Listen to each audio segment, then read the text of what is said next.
उच्च स्तरीय बनेगी, जांच करेगी, तो ये तो मुख्यमंत्री जी का इस पूरे गंभीर प्रकरण को लीपापोती करने वाला मामला है। मैं इसमें भरोसा इसलिए नहीं करता कि बोर्ड के अध्यक्ष जारोली और प्रदीप पारासर, जिनको मैंने मुख्य मुलजिम बताया था, स्ट्रांग रूम से पेपर वहां से भेजे गए थे, वितरित किए गए थे। रकम भी अभी तक एसओजी ने बरामद नहीं की 1,22,00,000 की रामकृपाल मीणा से।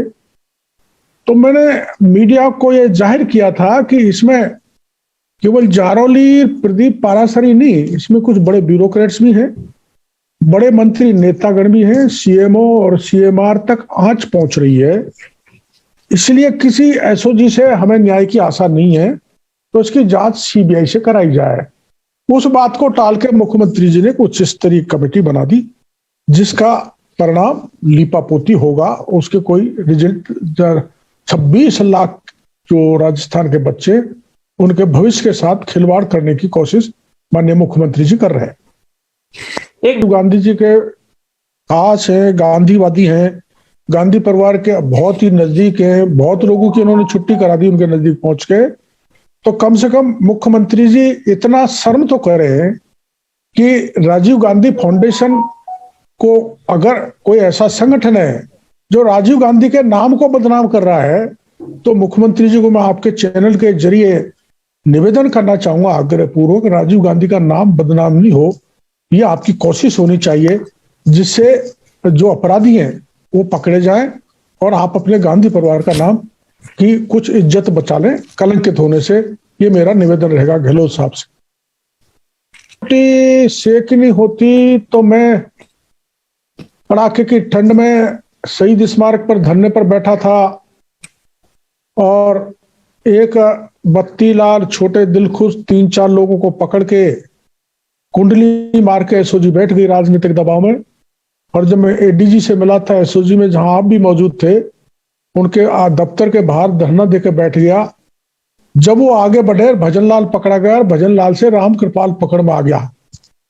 लेकिन अब केवल जारोली को सस्पेंड कर देना, सेक्रेटरी को सस्पेंड कर देना या पारासर के खिलाफ कार्रवाई नहीं करने से काम नहीं चलेगा। इनको दोनों को गिरफ्तार करो, ये मुलजिम है। और उनकी आंच सीएमआर, सीएमओ और बड़े मंत्री ब्यूरोक्रेट्स तक पहुंचेगी। मेरे को तो आज जानकारी मिली है कि जो डॉक्टर प्रदीप पारासर हैं, इनकी धर्मपत्नी को राजस्थान यूनिवर्सिटी में सिंडिकेट का सदस्य भी गहलोत साहब ने बनाया है।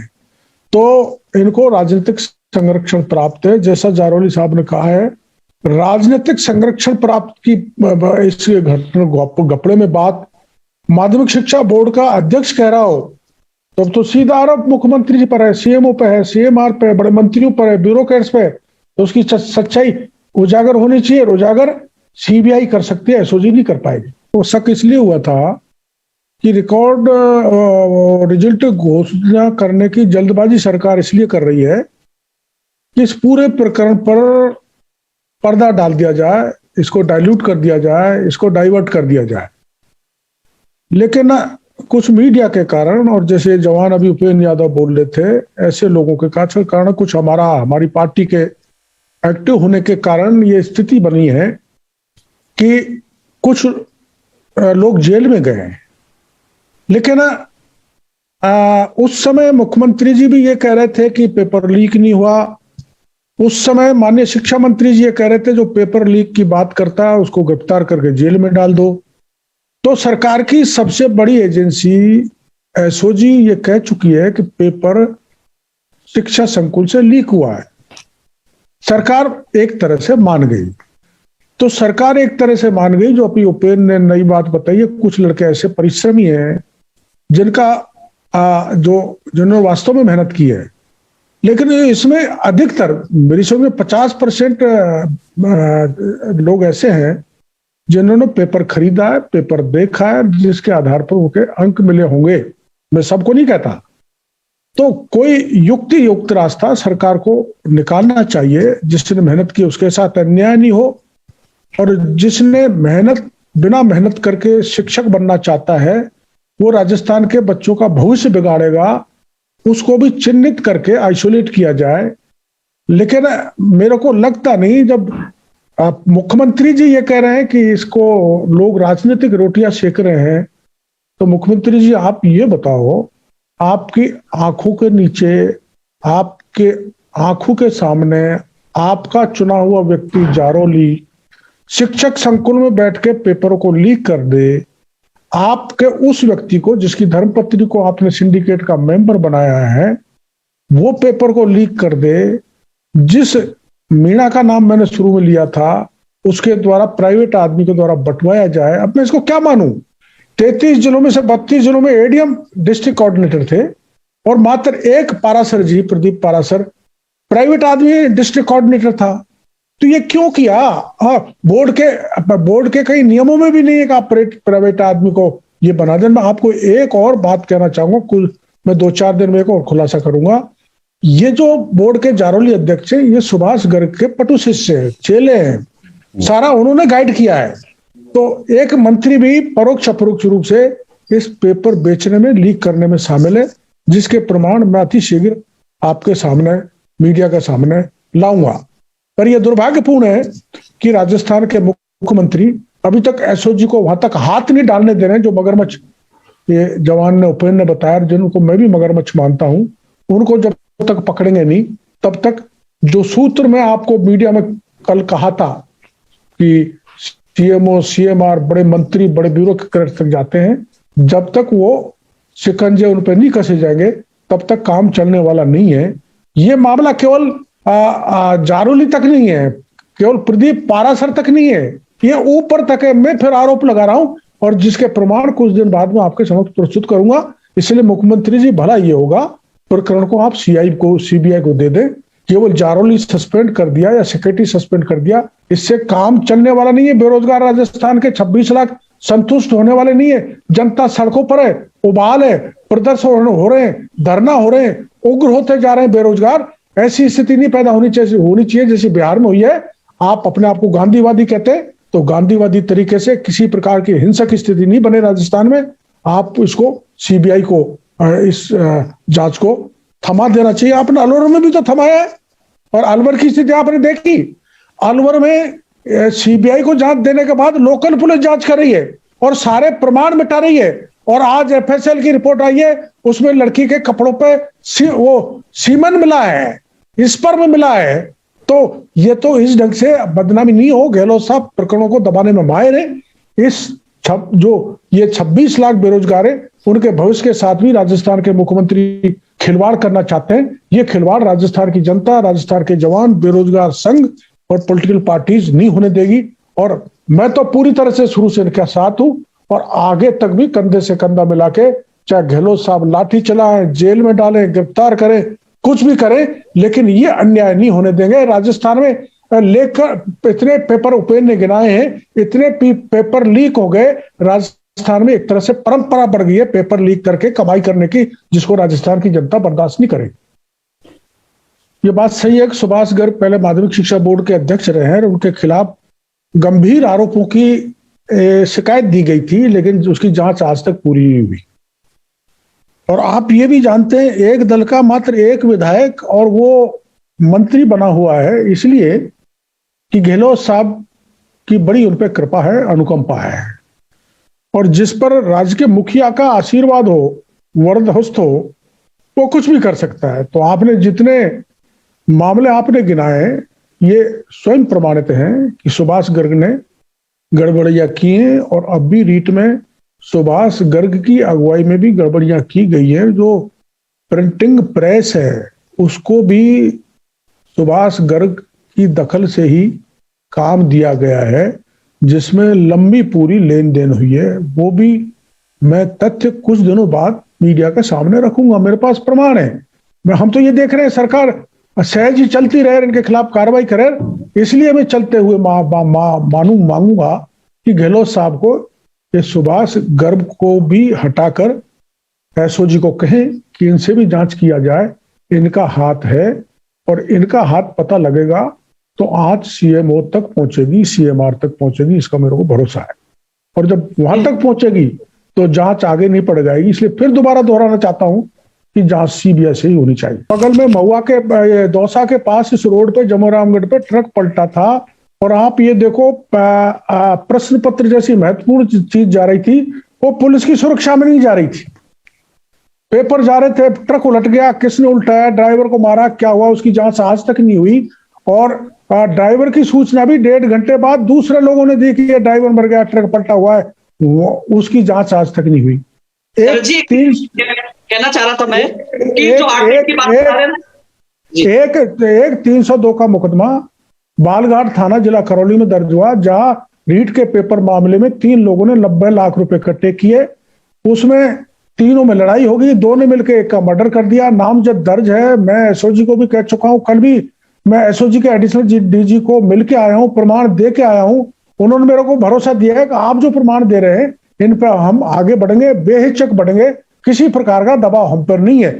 मैं तो आपके चैनल के जरिए मुख्यमंत्री जी से यही कहना चाहूंगा कि एसओजी चल रही है, उस पर राजनीतिक दबाव नहीं डालें। जहां तक है उनको स्वतंत्र रूप से काम करने दें, लेकिन भरोसा नहीं है मेरे को। गहलोत साहब जब अलवर कांड के उसको प्राइवेट पार्ट पे इंजरी बता सकते हैं तो इसको भी दबा सकते हैं। इसलिए सीबीआई की जांच हो, ये हमारा पक्का मनसा है, प्रबल इच्छा है, उसको मुख्यमंत्री जी पूरा करें। चेहरे के पीछे कई चेहरे हैं, 10 जनपद को दिखाने के अलग चेहरे हैं। राजस्थान की जनता को दिखाने के लिए गांधी का चेहरा लगा लेते हैं और अलवर की गैंगरेप को घटना को बचाने के लिए प्राइवेट पार्ट पे एक्सीडेंट दिखवा देते हैं। और इसमें पेपर लीक प्रकरण में कहते हैं कि पेपर लीक हुआ ही नहीं, और उनका शिक्षा मंत्री जो खास है वो ये कहा था कि जो कहे पेपर लीक हुआ उसको गिरफ्तार करना चाहिए। तो मेरे को तो लगता नहीं। गहलोत साहब के चेहरे अनेक हैं और अनेक चेहरों वाला अब रावण राजस्थान की जनता बर्दाश्त नहीं करेगी। गहलोत साहब को स्पष्ट रूप से संवेदनशील हैं तो वो दिखानी पड़ेगी, गांधीवादी है तो गांधीवादी करेक्ट जनता को दिखाना पड़ेगा। अब राजस्थान की जनता में वो ज्यादा दिन धूल झोंक के नहीं चल सकते। कितने जो अभियोजन स्वीकृति के मामले अटके पड़े हैं, जिस पे अभियोजन स्वीकृति एंटी करप्शन ब्यूरो चाहता है। जब ये करप्शन में 0 टॉलरेंस की बात करते हैं गहलोत साहब, तो उनमें अभियोजन स्वीकृति क्यों नहीं देना चाहते? क्या कारण है कि उनमें अभियोजन स्वीकृति आज तक गहलोत साहब नहीं दे रहे, जो ईमानदारी का चोगा ओढ़ते हुए घूमते रहते हैं?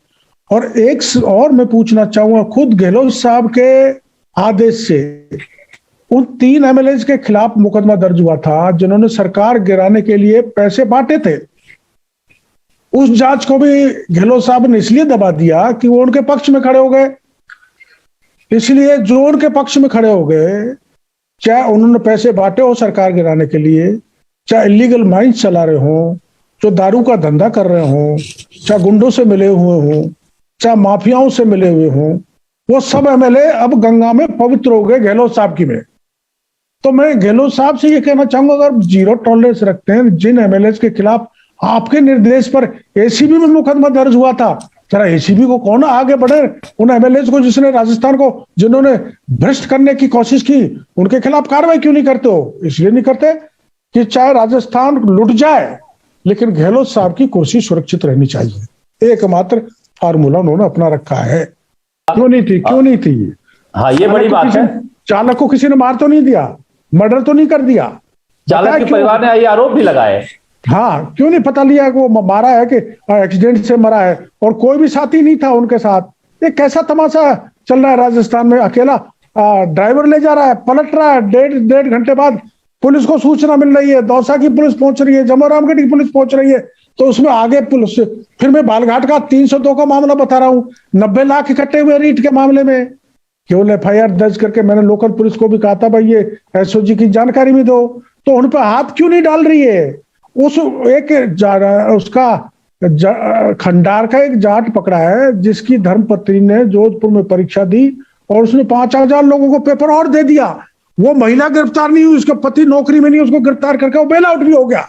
तो जैसे योगी जी ने उत्तर प्रदेश में किया है, गैंगस्टर एक्ट लगाया है, प्रॉपर्टी को जब्त कर डाला, उनको बर्बाद कर डाला, जो बच्चों के भविष्य को बर्बाद कर रहे हैं। मुख्यमंत्री जी, मेरी प्रार्थना है, जिन्होंने भी बच्चों का भविष्य बर्बाद किया है और आपकी छवि को बिगाड़ा है, उनको तो वैसे ही कर दो जैसे योगी आदित्यनाथ ने यूपी में किया। उनका इलाज तो यही होगा।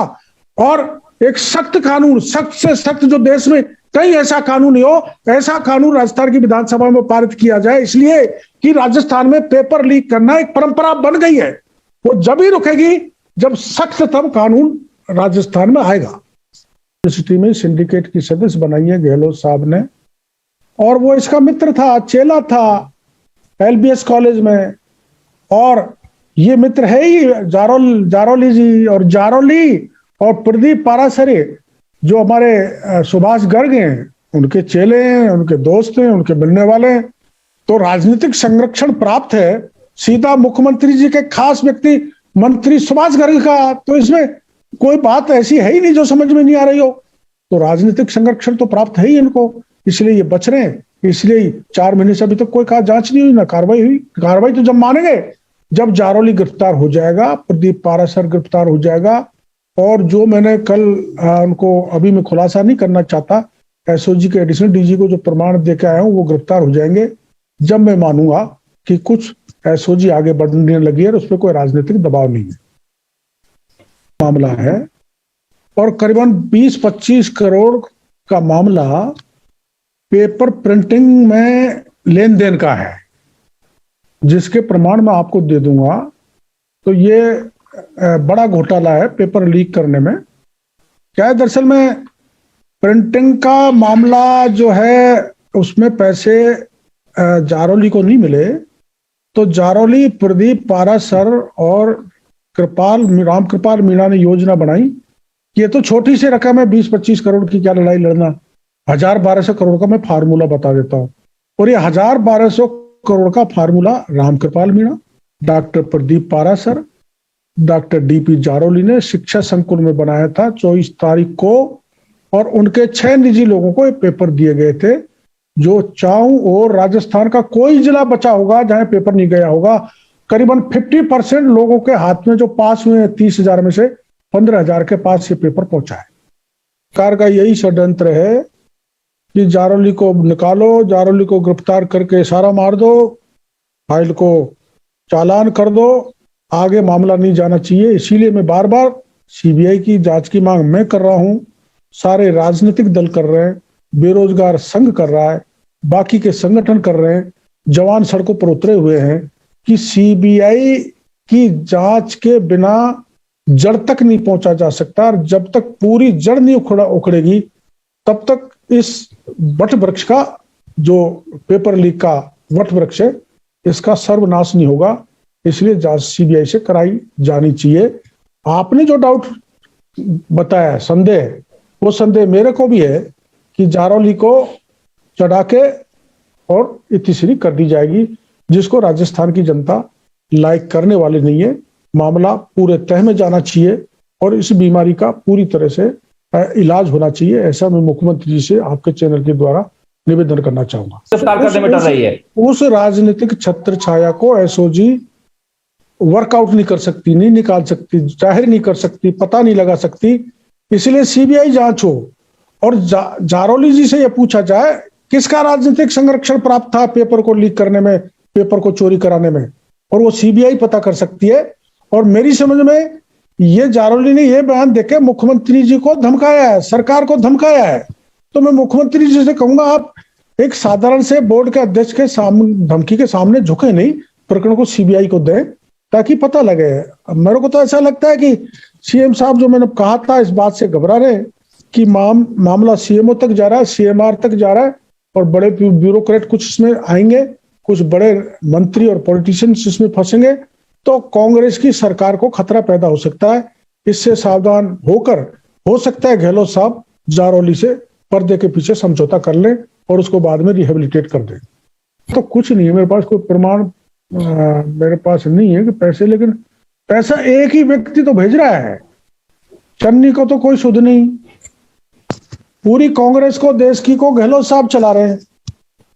चुनाव का फाइनेंस हो और कोई 10 जनपद चलना हो, कोई कार्यालय एआईसीसी का चलना हो, सारा खर्चा ये दे रहे हैं, तो ये तो जग जाहिर है गहलोत साहब भी पूरा खर्चा दे रहे हैं कांग्रेस का। तो इसलिए आज की तारीख में कांग्रेस में सबसे बड़ा चेहरा गहलोत साहब हो गए हैं, क्योंकि कांग्रेस को फाइनेंस कर रहे हैं। इतने एमएलए से नाराजगी दिखा दी, और खुद इनके उप मुख्यमंत्री ने खूब नाराजगी दिखा दी। चक्कर लगाते लगाते परेशान हो गए, शिकायत करते करते। उनकी कोई 10 जनपद में सुनने वाला नहीं है, दिल्ली में सुनने वाला नहीं है, राजस्थान के विधायकों की सुनने वाला नहीं है।